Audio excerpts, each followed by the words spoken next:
welcome to Casual Leaves. It's watering day today and some updates because as you may have heard me say many times, I've not been having a good time with my plants. So I don't really have too many updates to share, but nevertheless I want to show some of the plants and how they've been doing. So I've selected a bunch of the plants which I want to talk about, and I'm going to show them a bit from near. The plants have been doing really bad. As you can see, the climate is really bad. There's a lot of sun, there's a lot of heat, and the humidity isn't really great. So the plants have suffered a lot. They've suffered quite a lot. I've lost many plants. I've got new ones. They've been getting damaged and things like those, but we're just holding on. We're just waiting to see if things improve, and I'm sure they will with the rains coming in, with the monsoon coming in. So yeah, let's start with it. Start with my Anthurium crystallinum. This is the only plant right now which I think is sort of doing okay and hasn't really shown too many signs of damage in the current situation which I'm facing with the whole root rot recently and the weather conditions and stuff like that. So yeah, this is the latest leaf. I think it is still hardening off, but somehow the process has been a bit slow. So that's been a bit confusing as to why that is being so slow. By now it should have enlarged further and developed a bit more.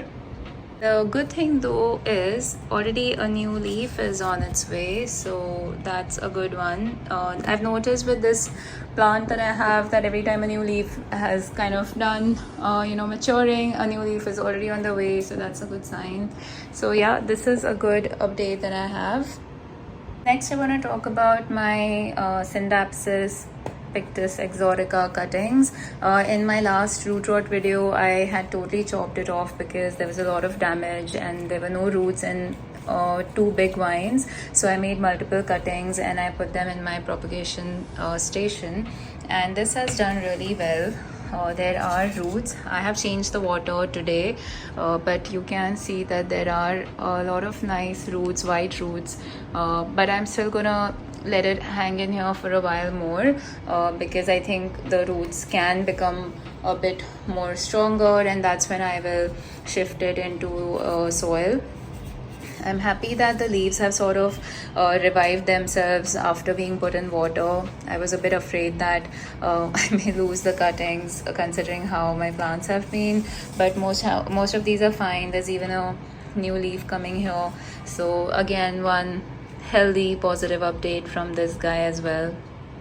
Next is my Monstera deliciosa. I have not shown this plant since I got it. I thought I'd do a separate video on Monstera because I do want to talk about it in detail. So I'm gonna leave it like that for another time. But I did want to show, as part of June updates, a new leaf which is coming in my care. So really happy about this. It's kind of wanting to unfurl, and I'm guessing in a day or two it would have opened up a bit more. The size is pretty decent. It's not big but not small. Maybe it's going to be the size of something like this, which I would be happy with.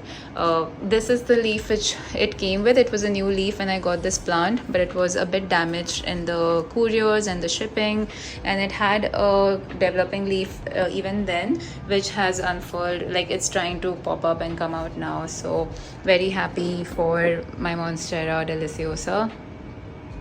My Monstera, I had got a free cutting of a plant. The same guys who sold me the Monstera sent me a cutting of this Syngonium.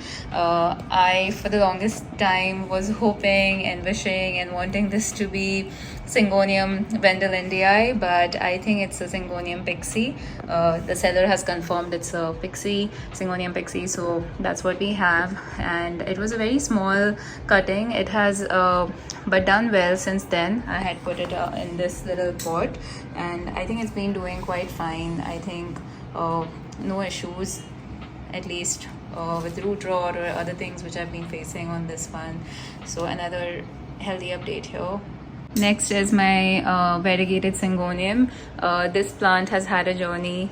We had to cut it off. It had I think it was the first one to get a really bad root rot situation. I didn't even know what it was at that point in time, and I had to save it by cutting the whole thing off, and I could only get one leaf to be there for propagation in water, but it worked really well.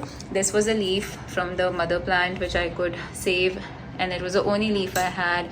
I put the stem in water. This was the second leaf which came then, and this is the third one after that.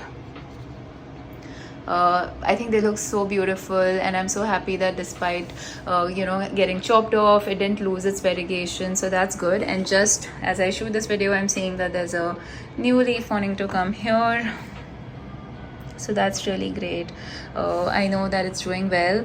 I am still learning my watering habits, because I think a lot of damage is attributed to me not understanding how to water my plants, to be honest. So if this guy is giving me new leaves, I'm guessing that it's fine with this one for now at least. Next is my Monstera adansonii. Even this was a part of the whole root rot situation, and I had only one vine left. This is now a single vine plant that I have, and the rest of the vines were chopped off and put into perlite. I put them here, and they are doing well. I think this is the only one in perlite which is working for me right now in terms of getting new growth and roots and successfully propagating. And this vine is doing okay. It's very long. It's almost like 12 feet long, but it's not doing so well, so I'm just letting it be. I'm gonna water it today, and I've used my chunky aeroid mix, which I've put in most of my plants. So just waiting on this one. So main update here was that these propagations of this mother plant are doing well. And lastly, I have my compacta carnosa, Hoya carnosa compacta, or Hoya compacta carnosa. But I have this one here. I faced some issues with this when I got it. It was, I don't know, maybe I overwatered it the minute I received it, because it started yellowing and many leaves dropped off. There were a few other issues. There was a caterpillar stuck in these leaves. Later I found a spider in these leaves, so I put a little neem oil spray on it and I let it be, which has seemed to be working fine. I'm avoiding watering this plant as much as possible, but I do see some white stuff here, which I don't know if it is mealybugs. Is it mealybugs? I think it is. I always felt this plant had mealybugs in some form or the other, because there was always some white growth in it. So I'm gonna again give it a neem oil spray, and I'm gonna water it today. This is pretty dry. It's like quite almost bone dry kind of a thing right now, but at least the leaves are not dropping or yellowing, and I do feel that it needs water because the leaves have kind of wrinkled up. But I'm okay to take this as damage than to let the roots rot and overwater it. So yeah, that's on my Hoya. So here we are for the watering day. A lot of new plants. Oh yes, there's some new growth on my Philodendron verrucosum, which has really been benefiting from the humidifier. So there's a new growth on this one here. Then all these plants are here. Please excuse the kitchen stuff. There's some damage on my maculata. I think this got exposed to sunlight. Direct sunlight was hitting this plant, so I've kind of now changed its position a bit. I don't want to stress it out too much. And I also think these new leaves have grown. If you remember, they were totally pink in color earlier. Now they are growing bigger. So just one more update with this guy. With my burley marks, I had a whole situation with this plant. I lost a good number of leaves, around 10 plus more leaves, 10 to 15 leaves. So something like that. And there was this whole white mold on this which started eating up the plants completely, and I tried something which has worked, so I'm going to talk about that as well.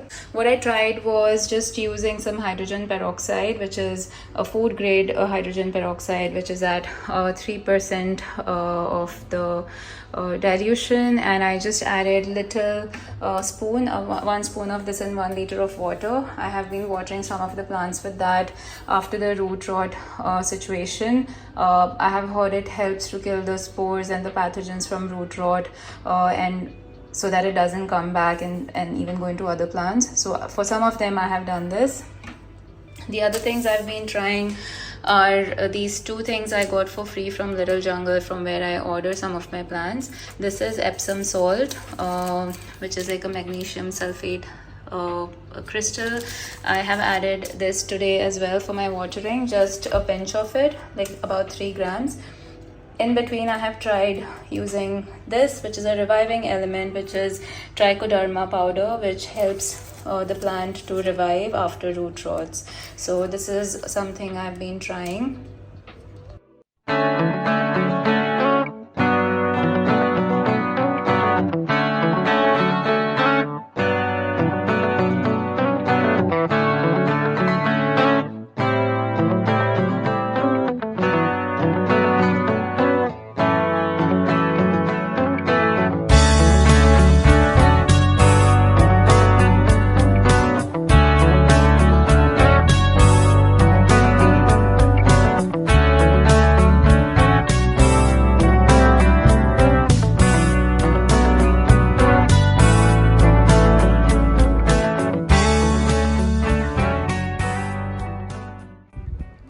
Well, that's it for June updates and watering day and rainbow hour.